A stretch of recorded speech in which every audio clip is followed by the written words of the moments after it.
Pondé, na sua coluna na Folha de São Paulo, você fala de uma onda de antissemitismo e também lembra a Massada, a tragédia de Massada, que faz parte da história do povo judaico. Por que falar sobre isso, tocar nesse assunto agora?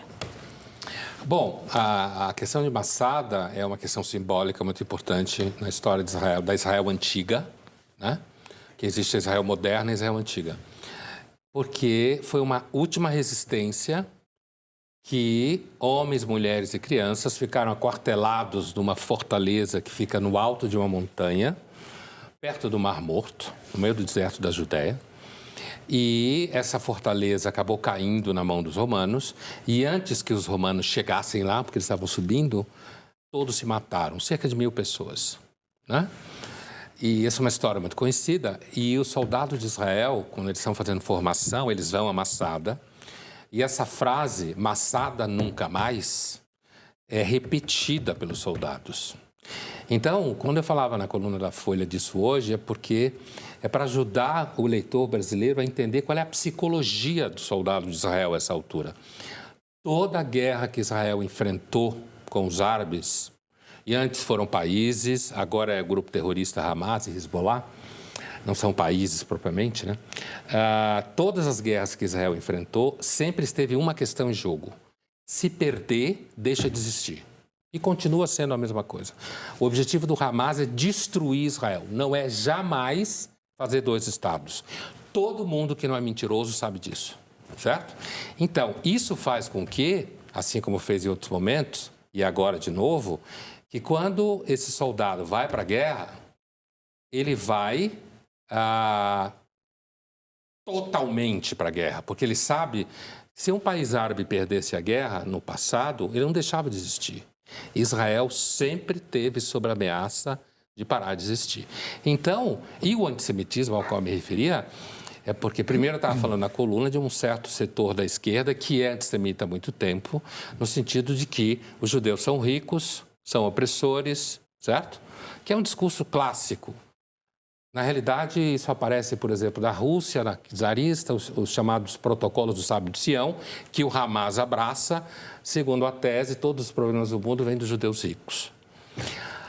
Agora, eu queria pontuar uma coisa que eu acho importante na matéria, que é o seguinte. Existe um imbróglio que é o seguinte. Pedir o cessar-fogo agora, do ponto de vista de Israel, é dar vitória ao Hamas.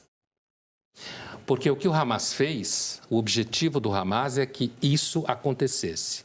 Massacre da população palestina, indo em busca deles. Esse é o objetivo do Hamas, certo? Só que Israel tem reféns lá dentro. E deixar o Hamas vitorioso é impensável para Israel. Então não dá para fazer cessar-fogo. É vitória do Hamas. Agora, capaz, se Israel invadir Gaza, põe em risco o refém, além da população civil. Mas, ao mesmo tempo, o governo é cobrado para agir. Como é que faz para resolver essa situação?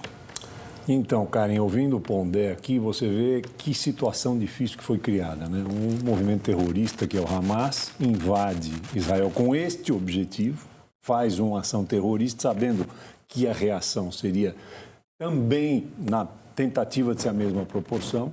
E aí você chega a um imbróglio porque entra o Irã sustentando o Hamas, o Líbano com o Hezbollah não podendo apoiar explicitamente, o Hezbollah sabe, como a matéria diz, o risco de ele entrar na guerra. E tem uma situação interessante, Karen, que a Rússia e a China estão se aproveitando desse momento para tentar mudar a geopolítica internacional. Você olha o Putin agora, ele estava hoje mesmo dando uma declaração que ele está pronto para a paz. O Putin, que está em guerra com a Ucrânia, deu uma declaração, estamos prontos para a paz. Conversei com a Arábia Saudita, conversei com Israel, conversei com a Palestina, conversou com todo mundo, o Putin. O negociador agora é o Putin.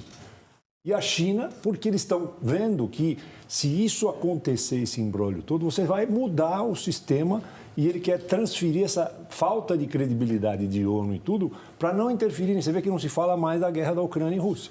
Ficou em segundo plano.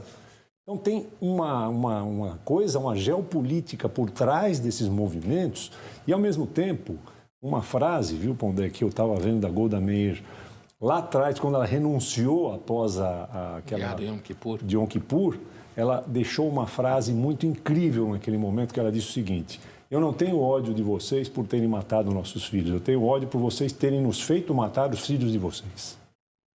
E isso é trágico, porque a invasão agora vai acabar tendo que fazer isso, porque eles não, é imprevisível o que vai acontecer numa entrada de Israel.